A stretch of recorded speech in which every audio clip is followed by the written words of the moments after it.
Heywood Fralin, a strong leader with solid convictions, who emerged as a Roanoke leader via law, business, and community service. William Heywood Lee Fralin was the youngest of 3 sons born to Grover and Elizabeth Ollie Fralin. His mother believed in strong names for her sons, and each would come to be called by his middle name. Like his brothers, Grover Horace and Gordon Wayne, young Heywood would skip a grade in school. For Heywood, it was first grade. The boys must have studied hard while their father worked at American Viscose and later opened a service station followed by a home contracting business, because each went to college at an early age. Horace began his Virginia Tech engineering degree at age 16, while Wayne began his business studies at Tech at 17. Young Heywood graduated from Jefferson High School in 1957 and was accepted into the University of Virginia after turning 17 in June. "My mother would have preferred that I attended Virginia Tech," he says, "but I had a rebellious streak, and because my brothers chose Tech, I chose Virginia." Though he, by his own admission, enjoyed the social life at UVA a bit too much, he succeeded academically and went on to law school at American University, graduating in 2.5 years in January of 1965. Heywood returned to Roanoke to begin his law career and made $200 a month under the mentorship of Tracy Lloyd. Over the years, with several mergers, the firm became Jolly Place, Fralin, and Perlman. Heywood specialized in business law and became the managing partner. During this time, brother Horace had partnered with Albert Waldron to create the development and construction company Fralin and Waldron Incorporated.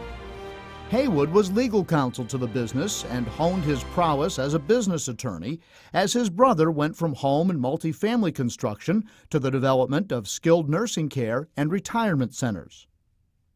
With Horace Fralin's sudden passing in 1993, Albert Waldron reached out to Heywood to assume his brother's position. It made sense, as Heywood did the original legal work setting up the businesses and securing loans. With Albert's passing just 4 years later, his daughter Karen came on board.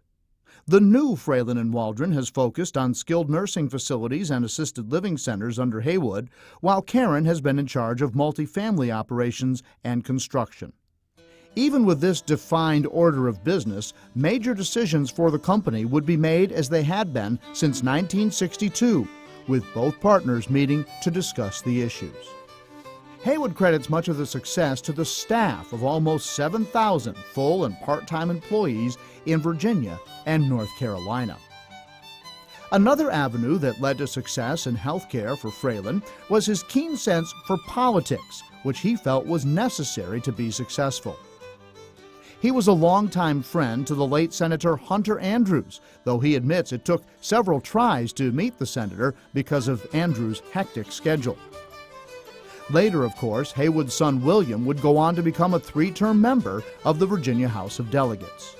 William is the oldest of 3 children with Heywood's first wife, Carol Thurman. The others are Catherine Fralin Walker, who launched the Hollins University Baton Leadership Program, and Robert, the president of the residential construction company he founded. William is currently president and CEO of Medical Facilities of America. Upon Heywood's second marriage in 1993 to Cynthia, he gained 3 additional children: Emory Hamilton Dobman, who lives in Chapel Hill; Harry Hamilton IV, a realtor and tennis instructor in Charleston, South Carolina; and Julia Kate Hamilton, recently married and living in Jackson, Mississippi. As you can imagine, family events are lively, with the children and their spouses, plus 9 grandchildren. Heywood and Cynthia treasure a tradition of taking their children and spouses annually on a different adventure. Their 12 expeditions have taken them from a dude ranch in Wyoming to an African photo safari to the British countryside and a trip to see the Bengal tiger in its native habitat. It's no wonder Heywood Fralin needs a grand vacation when you consider his civic and work-related commitments, including the recent rehiring of University of Virginia President Teresa Sullivan just prior to the end of his term on the Board of Visitors, having formerly served as rector for UVA. also serving on the Virginia Tech Board of Visitors and having the opportunity to participate in the choosing of Paul Torgerson and Charles Steger as presidents. His appointment by the Speaker of the House to the Council of Virginia's Future, serving as a member and former chairman of the Alliance for Quality Nursing, the healthcare trade association for the largest long-term skilled nursing care providers in the country, appointments by the governor to his Commission on Higher Education and his Higher Education Advisory Committee. Also, Heywood was the recipient of the 2012 Dunton Award by the Virginia Healthcare Association, the state trade organization for the long-term healthcare industry, for his outstanding leadership. He was a member and former chairman of the Virginia Business Council, comprised of the state's major businesses, a member of the Carter Immunology Center, created by the Byrne Carter Foundation on the UVA campus, providing immunology and medical research at UVA. And he recently served on the Virginia Historical Society Board of Directors. In the Roanoke Valley, he has served on the board for the Explore Park and the Jefferson Center, where he assisted in the oversight of the renovation of Shaftman Performance Hall, where the Horace Fralin Charitable Trust was the largest benefactor. At the Taubman Museum of Art, the Horace Fralin Charitable Trust made major donations of American art, and Heywood and the trust contributed significantly to the construction of the building. This October, Heywood joined forces with the Honorable Nick Taubman to eliminate the debt that had saddled the Taubman Museum and restructure the board of directors. The new board will be led by Taubman as chair and Heywood Fralin as vice chair, and comprised of the museum's founders and multiple business leaders who are putting together a business plan and exhibits that will attract the community. There were many other contributions in the Roanoke Valley, too numerous to mention. He has made a major gift, along with his wife Cynthia, of beautiful turn-of-the-century American artist paintings.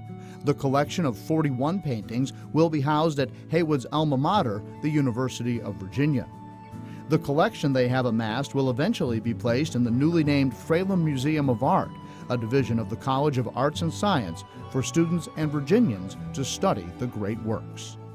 Looking back at his career, the people who have inspired him, from the late Carter Burgess to former Governor Mills Godwin to Presidents Harry Truman and Dwight Eisenhower, all have integrity and have been true diplomats. Heywood, like any dynamic leader, has to have outlets, and this includes many shenanigans for charitable events or recognizing the leadership of dear friends. This has oftentimes included dressing up in great disguises for charity in honor of a friend and presenting altered portraits to parting board members. Sometimes he can count on his accomplices Chick Pace and Chan Bowling, who've been conjuring up antics since their days at Jefferson High School. Heywood concludes that young people should obtain as much education in the STEM subjects as possible. In September of 2012, a $5 million endowment from the Horace Fralin Charitable Foundation, under the leadership of Heywood Fralin, granted the largest gift ever to Virginia Western Community College. He pledged $5 million over the next 5 years from the Horace G. Fralin Charitable Trust, which will be used exclusively for scholarships. At least 75% of the funds are set aside as a scholarship fund designated for students obtaining science, technology, engineering, math, and health-related degrees. He advises young people to be the best at what you do, so there will always be a need for your services. And prepare for a job you enjoy, he says, because it's terrible to dread your employment. If he has a motto, it's to give back to the community, state, and nation to make it a better place than you found it. If there is one event of late that is evidence of Heywood Fralin's character, it's the recent firing and subsequent rehiring of UVA President Teresa Sullivan.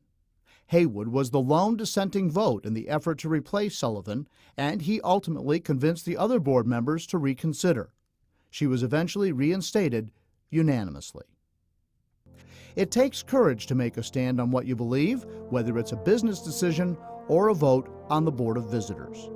It's the kind of courage that has made Heywood Fralin the latest laureate in the Junior Achievement Southwest Virginia Business Hall of Fame.